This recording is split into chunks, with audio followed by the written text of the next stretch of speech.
Below is the complete English translation of the provided text, with all details including the names of the Meiji-era minister and the first governor of the Bank of Japan, as well as the names of their former domains fully rendered.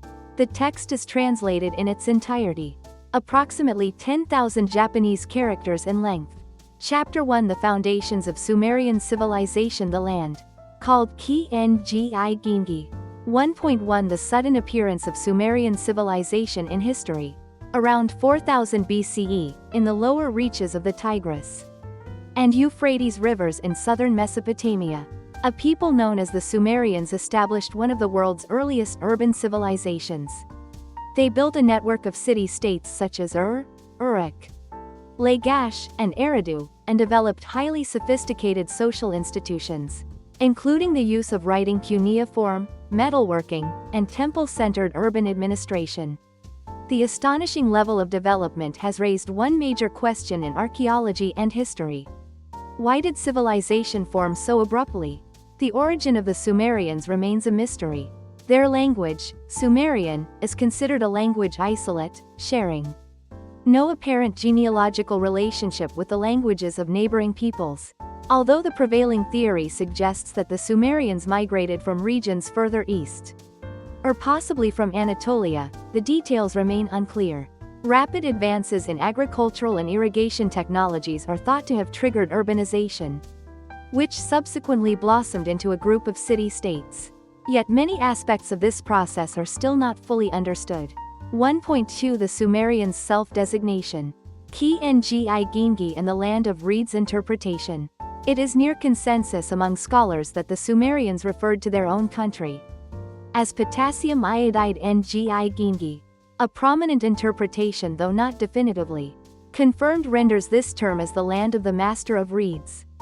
Although alternative interpretations have been proposed, e.g., the land of civilization or the land of noble men, based on various analyses of Sumerian script. The land of reeds theory holds substantial weight because the region where Sumer flourished was indeed surrounded by marshes and wetlands, where reeds grew abundantly. Archaeological evidence shows that reeds were extensively used for building and other purposes. Thus, it is beyond doubt that the Sumerians themselves placed great importance on reeds, which may also be connected to the background of Enki, water and wisdom god who was revered in Sumerian culture. 1.3 Enki in Sumerian mythology. In Sumerian mythology, Enki, also known as Ea, is the god of water, wisdom, and creation. He is depicted as a benefactor of humanity, offering crucial advice even when other deities sought to destroy mankind. The association between Enki and reeds is suggested in flood myths, which will be elaborated on in the section on Ziusudra, where Enki issues warnings to humans from behind a reed wall.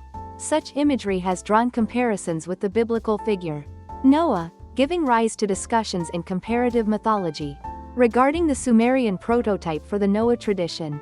Chapter 2 The Epic of Gilgamesh and Ziusudra. The archetype of Noah. 2.1 The positioning of the Epic of Gilgamesh. The Epic of Gilgamesh, which narrates the adventures of Gilgamesh, the king of Uruk, is one of the world's oldest literary works. The epic, written in Sumerian and later translated into Akkadian, includes diverse episodes such as Gilgamesh's battle with the monster Humbaba, his quest for immortality, and an embedded flood narrative. This flood narrative, which forms a crucial part of the epic, provides a striking parallel to later flood myths in the Bible and other traditions. 2.2 The flood legend and the figure of Ziusudra. A significant episode in the epic is the Great Flood myth. In this tradition, a hero named Ziusudra or Atrahasis in the Akkadian version, and Unapishtim in the Babylonian tradition, survives a catastrophic deluge through a divinely guided boat.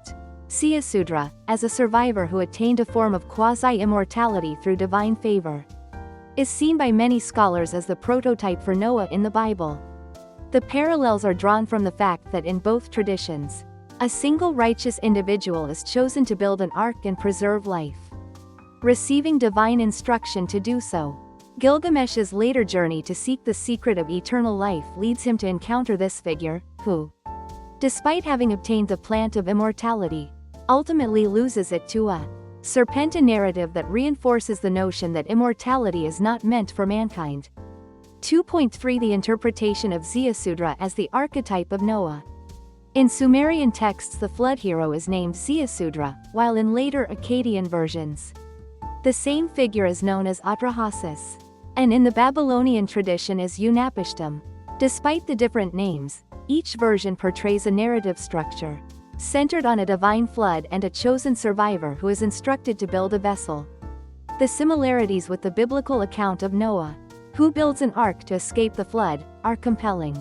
Comparative mythologists widely regard the Sumerian flood legend as the foundation for the later Noah narrative. In this context, the depiction of Enki issuing a warning to Ziusudra from behind a reed barrier is seen as analogous to the biblical account, in which God warns Noah and instructs him to construct an ark. Hence, identifying Ziusudra as the archetype of Noah is a widely accepted interpretation. Chapter 3 Sumerian Civilization and the Old Testament. Archetypal Theories and Reflections. 3.1 The spread of the flood myth and its inheritance in the Bible. The flood myth, which was widespread in ancient Mesopotamia, appears to have been transmitted to the ancestors of the Hebrews, eventually finding its reflection in the account of Noah's flood in the book of Genesis chapters 69. The structural similarities between these narratives are striking, not only in the overall plot, but also in specific elements such as the post-flood covenant, the re-establishment of humanity, and the divine promise of mercy. The detailed instructions for building an ark also find echoes in both traditions. Thus, many historians posit that the Sumerian and Akkadian flood narratives provided the foundational template for the biblical story of Noah. 3.2 Enki's role in Sumerian myth and Sumerian self-designation. Among the deities venerated by the Sumerians were Enlil, Enki, and Inanna Ishtar, with Enki occupying a central position as the god of creation and wisdom. Some researchers have speculated that the Sumerians' self-designation, Ki-Ngi Gingi, might bear a connection with the name Enki, as both share the same Enki phonetic element. Although the interpretation of Ki-Ngi is not definitively fixed, and various translations such as the land of civilization or the land of noble men have been proposed, the fact that the Sumerian region was characterized by marshlands replete with reeds supports the land of reeds interpretation, given that the Sumerians used reeds extensively for construction and everyday purposes. It is reasonable to assume that they held reeds in high regard. This focus on reeds may also have a symbolic connection with the veneration of Enki, water and wisdom god, whose own iconography often includes aquatic and reed motifs, particularly in flood myths. 3.3 The abrupt appearance and disappearance of Sumerian civilization. Archaeological records indicate that Sumerian civilization emerged suddenly and achieved an extraordinarily high level of cultural development, only to be gradually assimilated by later cultures such as the Babylonians and Akkadians. The abruptness of both its appearance and its eventual disappearance has puzzled historians and archaeologists alike.